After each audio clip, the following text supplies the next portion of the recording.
Perfeekshiniin yookaan humnaa ol waan takka bareechuudhaaf dhama'uun akka mul'ata kan kee ajjeesaa jiru ni beeyta. Waa hundaa'uu qunqumee bareechee qulqulleessee as baasutti jettee osoonii fi arraboruudhaan teessuu sagantaadhaan karoorfattee milkaa'ina keetirraa akka miila qusaa jirtu ni beeyta. Irra jireessaan intarparnaroonni milkaa'oo ja'aman irra guddaan oomisha isaanii yookaan kalaqa isaanii erga itti amananii booda dafaniiti kara gabayaadhaa as baasan. Eegasii immoo maamilootaa fi fayyadamtoota isaanirraa akkasumas hojjettoota isaanirraa yaada fudhachuudhaanis tajaajila yookaan oomisha isaanii ol fooyyeessu.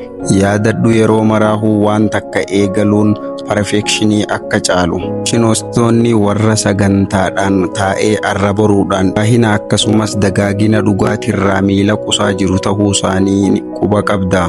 Atiis tarree warra kanaa keessatti akka lakkaawamne ammumaan tana waan itti amantu tokko gabayaadhaaf dhiheessuudhaan eekere irraa barachuudhaan akkasumas tajaajila kan kee fooyyee. Dogongora xiqqoo ati har'a uumte caalaa milkaa'ina xiqqoo ati gabayaa keessatti argatteetutu amanamummaa ati gabayaa keessatti qabduu fi akkasumas waa kalaquudhaaf qabdu siif ol kaasa jechuudha.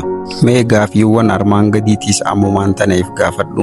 Jaataniin guddoon ati sababa perfeekshiniidhaa haga ammaa bira taa'aa jirtu maali? Mee guyyaa boruurraa eegaluudhaanis tajaajilli yookaan oomishni ati harkaa qabdu kan bira taa'aa jirtu sun gabayaatti gabbaasiitii uummatarraa yaada fudhadhu. Hanqinaa fi cimina isaatiis ni garta.